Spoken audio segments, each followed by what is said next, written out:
सुबह का समय था। तक्षशिला के उद्यान में आचार्य चाणक्य टहल रहे थे। उनके साथ चंद्रगुप्त भी चल रहा था। चंद्रगुप्त का चेहरा आज कुछ उदास था। आचार्य ने पूछा, क्या बात है पुत्र, किस चिंता में डूबे हो? चंद्रगुप्त बोला, गुरुदेव, मन की बातें छुपाना कठिन लगता है। कभी लगता है सब कह दूं तो हल्का हो जाऊं, लेकिन डर है कि कहीं मेरे ही शब्द मेरे विरुद्ध न हो जाए। क्या सचमुच हर बात छिपाना जरूरी है? आचार्य मुस्कुराए और बोले, पुत्र, यही सबसे बड़ा भ्रम है। संसार उस व्यक्ति को सबसे जल्दी तोड़ता है जो अपने मन की हर बात खोल देता है। याद रखो, बोलना आसान है पर मौन रखना कला है, और जो इस कला में निपुण हो जाए उसे कोई हरा नहीं सकता। आज मैं तुम्हें वे 7 बातें बताऊंगा जिन्हें छिपाकर रखना ही बुद्धिमानी है।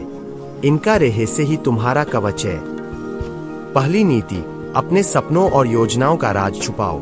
सपना बीज की तरह है, जब तक मिट्टी में दबा है तभी अंकुरित होगा।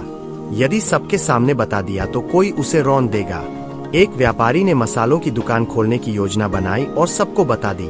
उसका पड़ोसी पहले दुकान खोल बैठा और सारा लाभ उठा लिया। योजना का बल उसकी चुप्पी में है। पूरा होने के बाद ही उसे प्रकट करो। तीसरी नीति, अपनी कमजोरियां किसी को मत बताओ।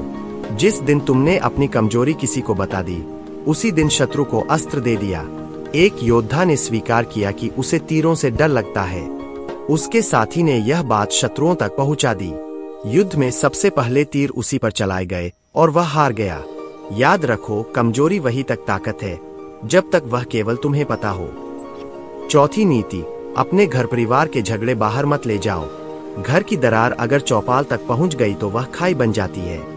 गांव में 2 भाइयों के झगड़े पंचायत तक पहुंच गए। नतीजा यह हुआ कि पूरे परिवार की इज्जत मिट्टी में मिल गई। याद रखो, बाहर की दुनिया मरहम नहीं लगाती, घाव पर नमक छिड़कती है। पांचवी नीति, अपने दान का ढोल मत पीटो। दान वही पुण्य है जो गुप्त रहे। एक राजा ने गर्व से घोषणा की कि उसने 100 गाय दान दी। उस रात स्वप्न में एक ब्राह्मण ने कहा, राजन, तुम्हारा दान पुण्य नहीं, प्रदर्शन बन गया। याद रखो, जो दान जुबान से बोला जाए वह पुण्य नहीं, अहंकार है। छठी नीति, अपनी हार और अपमान की कहानियां मत सुनाओ। हर कोई जीवन में कभी न कभी हारता है, लेकिन यदि तुम उसे बार बार दोहराओगे तो लोग सहानुभूति नहीं, मजाक करेंगे।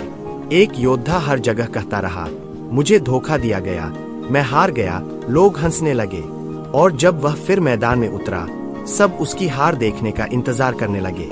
याद रखो, अपमान को याद मत करो, उसे शक्ति में बदलो।